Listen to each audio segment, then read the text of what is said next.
On December 6, 1865, the 13th Amendment was ratified. The amendment was to abolish slavery in involuntary services, except as a punishment for a crime. Many colonists were unhappy with the new changes. As a result, black codes or laws were passed to try and force slaves back onto plantations.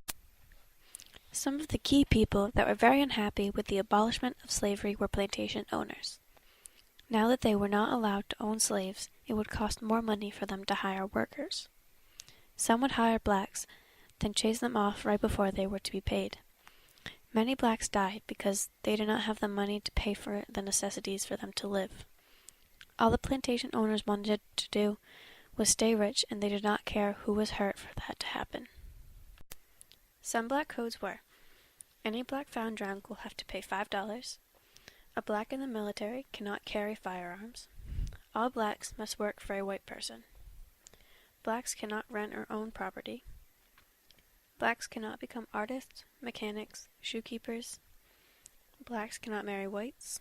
Separate schools will be made for blacks. Buses will be separated by race.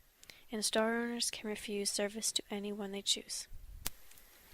Even though the slaves were told that they were now free, they really were not.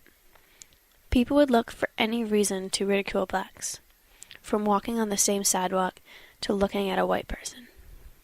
If a black person was poor, their children could even be taken away. Since almost every black person was poor, the government made it nearly impossible for them to truly be free. The children and parents would then be forced to work in fields. President Andrew Johnson saw what was happening and overlooked it. He found it less important than everything else that was going on in the new nation. Whites were supposed to enforce these laws. That was shown in a variety of ways. Some were whipping, branding, and imprisonment. Death was only called for in extreme cases, such as murder of a white person. White police officers would patrol the blacks, so there would be a lot of prejudice in any situation. Not all whites enforced these codes, but most did.